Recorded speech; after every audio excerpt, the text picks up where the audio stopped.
Assalamualaikum warahmatullahi wabarakatuh. Saya Gita Maric. Selamat datang di channel saya.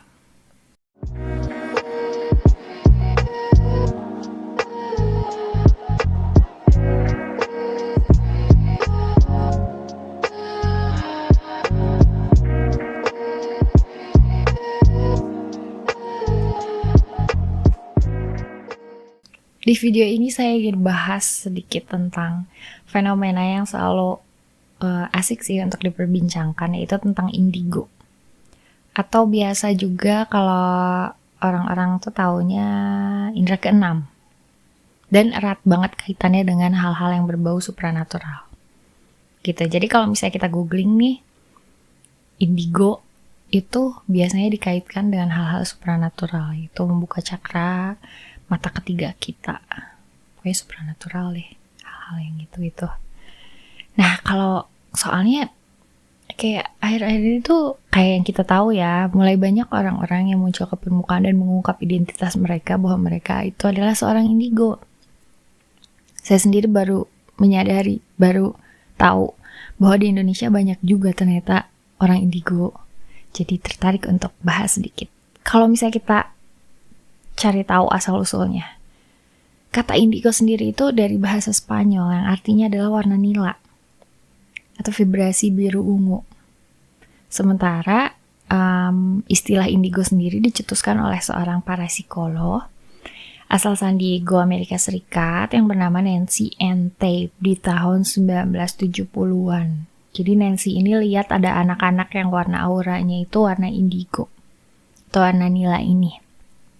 Dan ternyata setelah dilihat, anak-anak yang punya warna ini tuh punya kepribadian atau punya kemampuan yang tidak dimiliki oleh anak-anak pada umumnya.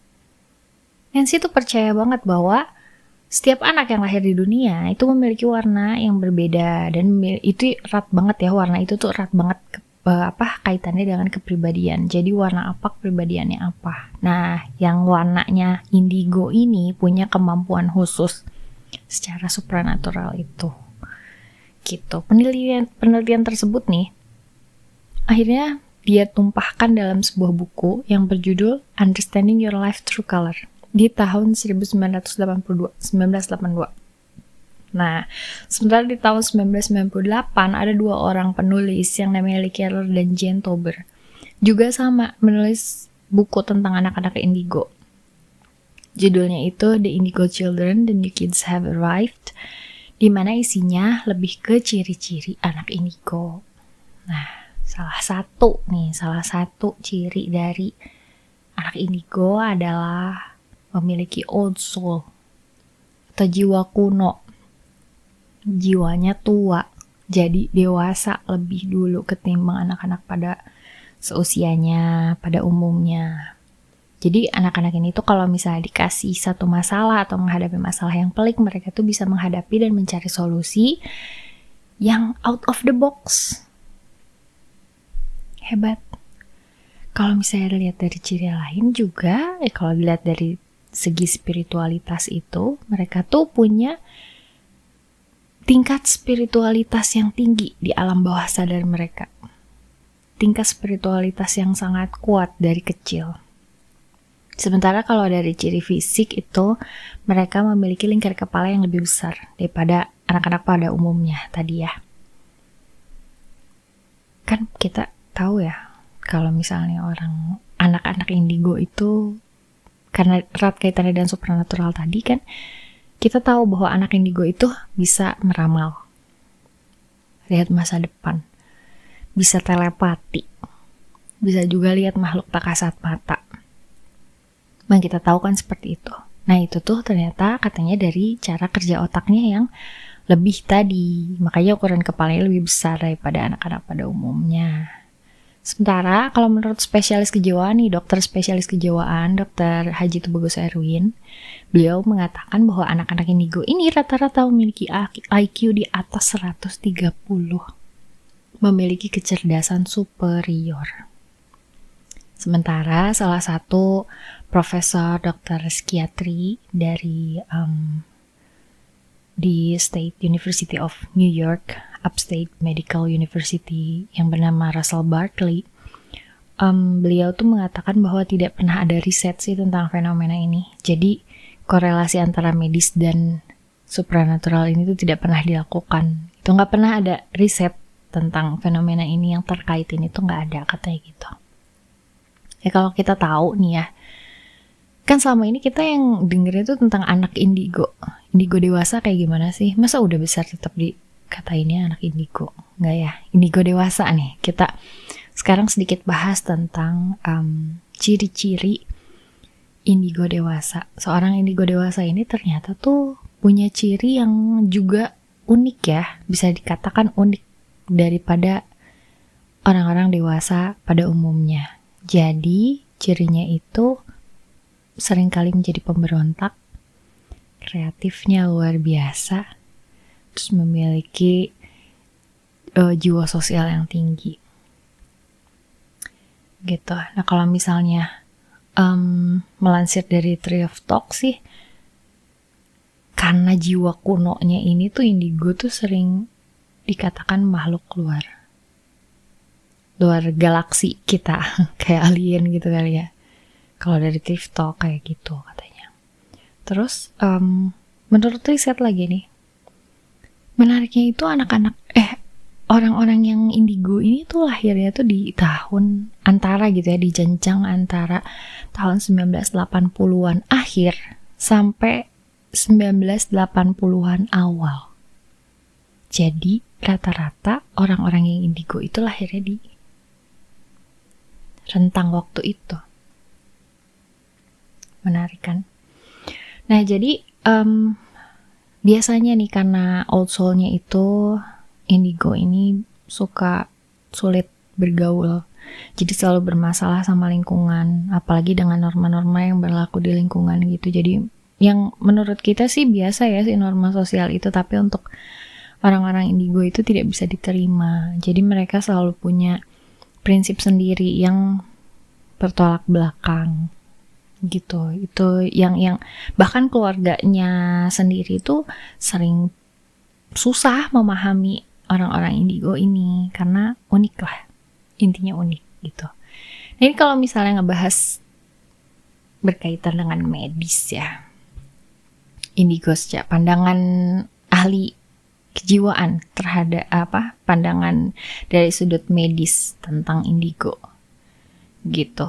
Ada seorang ahli kejiwaan, dokter ahli kejiwaan, namanya Dr. Lahargo Kambaren. Beliau mengatakan itu nggak pernah ada penelitian kan tentang ini gitu, tentang kaitan indigo dengan secara medis ini gitu. Dan bahkan ada beberapa hal yang menarik gitu, bahwa kebanyakan yang mereka klaim sebagai indigo itu ternyata memiliki gangguan kejiwaan. Kayak ada satu cerita nih tentang seorang laki-laki namanya Budi. Saya lupa sih Budi siapa ya namanya, mungkin nanti teman-teman bisa googling dan kasih tahu ke saya namanya Budi siapa, lupa lagi.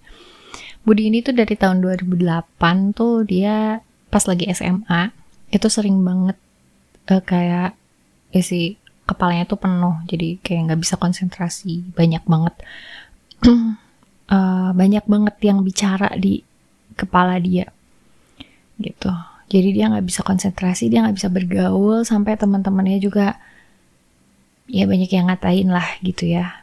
Nah dia terganggu nih, nyampe nggak bisa bergaul, nggak bisa ngapa-ngapain bener-bener gitu. Akhirnya dia googling, dia cari tahu dan ketemu satu komunitas indigo di Facebook gitu. Komunitas tersebut mengatakan bahwa Budi ini gifted, diberkati, punya indera keenam atau indigo berdasarkan ciri-ciri yang Budi keluhkan tadi. Tapi kan Budi tidak merasa puas dengan ya udah klaim sepihak dari sebuah forum aja. Akhirnya dia memeriksakan kejiwaan di Dr. Haji Tubagus Erwin itu, melakukan foto aura dan beberapa tes gitu. Di situ katanya hasilnya itu Budi itu depresi berat. Jadi dia harus di hipnoterapi menggunakan bandul supaya bisa rileks gitu. Ternyata setelah kuliah itu semakin gangguannya semakin luar biasa. Dia semakin gak bisa melakukan apa-apa. Akhirnya dia konsultasi sama orang tuanya, dan orang tuanya cari cara gitu kan ke banyak tempat, ke banyak dokter, cari alternatif cari solusi ke 1, 2, 3, 4 tempat gitu, dan seterusnya. Sampai akhirnya ketemulah di tahun 2012-an ya, itu ketahuan bahwa Budi ini mengidap skizofrenia atau gangguan kejiwaan halusinasi. Gitu. Dari situ Budi dikasih obat, dilakukan pengobatan secara medis. Alhamdulillah kondisinya berangsur membaik. Dia mulai bisa bergaul, mulai bisa bersosialisasi, walaupun belum sepenuhnya karena dia kan masih dalam tahap pengobatan juga gitu. Jadi kalau misalnya kita tarik garis lurus, nggak ada bisa jadi ya gitu, walaupun kita juga nggak tahu karena harus dilakukan tes dulu gitu. Menurut salah satu pakar kejiwaan juga ada yang namanya Ratih Ibrahim, beliau mengatakan bahwa kita nggak bisa mengklaim sepihak bahwa anak saya indigo atau anak saya sakit jiwa tanpa dilakukan tes. Jadi harus dites dulu.